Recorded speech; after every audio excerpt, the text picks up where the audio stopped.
નમસ્કાર, તમે સાંભળી રહ્યા છો એનઆર લાઈવ ન્યૂઝ. હવે નજર કરીએ ગુજરાતના આ સમયના 5 મહત્વના સમાચાર પર. ગુજરાતમાં ભારે વરસાદને લઈને મહત્વનું એલર્ટ સામે આવ્યું છે. રાજ્યના અનેક વિસ્તારોમાં આગામી દિવસોમાં વરસાદી માહોલ વધુ સક્રિય થવાની શક્યતા છે. ભારે વરસાદના કારણે નીચાણવાળા વિસ્તારોમાં પાણી ભરાવાની સ્થિતિ સર્જાઈ શકે છે. નદી નાળા અને પાણી ભરાયેલા વિસ્તારોમાં લોકોને ખાસ સાવચેતી રાખવાની સલાહ આપવામાં આવી રહી છે. હવામાનની સ્થિતિને ધ્યાનમાં રાખીને જરૂરી ન હોય તો જોખમી વિસ્તારોમાં જવાનું ટાળવું પણ જરૂરી છે. વરસાદને લગતા દરેક મહત્વના અપડેટ પર અમારી નજર રહેશે. હવે વાત કરીએ ગુજરાતના ખેડૂતો માટે મહત્વના સમાચારની. 15 ઓગસ્ટથી રાજ્યમાં ડિજિટલ ક્રોપ સર્વે શરૂ થવાની માહિતી સામે આવી છે. આ પ્રક્રિયા અંતર્ગત ખેતરો અને પાક સંબંધિત માહિતી મોબાઈલ તથા જીપીએસ જેવી ડિજિટલ ટેકનોલોજીની મદદથી નોંધવામાં આવશે. ખેતી સંબંધિત માહિતી વધુ ચોક્કસ રીતે એકત્રિત કરી તેને ડિજિટલ સિસ્ટમમાં નોંધવાનો આ પ્રયાસ છે.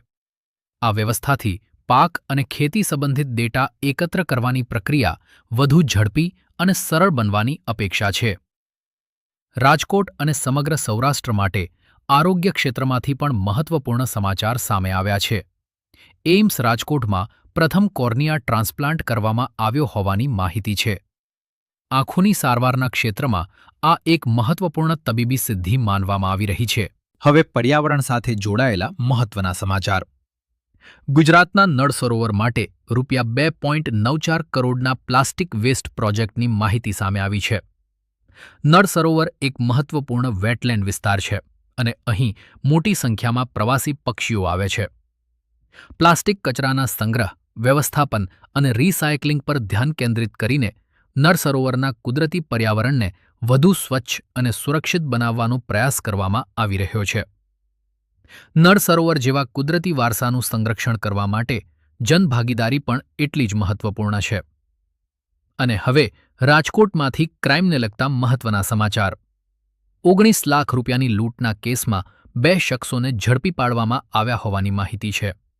સમગ્ર મામલે પોલીસ દ્વારા તપાસ આગળ વધારવામાં આવી રહી છે. લૂંટની ઘટનામાં અન્ય કોઈ વ્યક્તિની સંડોવણી છે કે નહીં તે અંગે પણ તપાસ કરવામાં આવી રહી હોવાનું જાણવા મળે છે. પોલીસ દ્વારા કેસની કડીઓ જોડીને સમગ્ર ઘટનાની તપાસ હાથ ધરવામાં આવી રહી છે. તપાસ આગળ વધતા આ કેસમાં વધુ વિગતો સામે આવી શકે છે. તો આ હતા ગુજરાતના 5 મહત્વના સમાચાર. ગુજરાત અને દેશ દુનિયાના દરેક મહત્વના સમાચાર માટે જોડાયેલા રહો એનઆર લાઈવ ન્યૂઝ સાથે. હું છું તમારો ન્યૂઝ એન્કર. આભાર.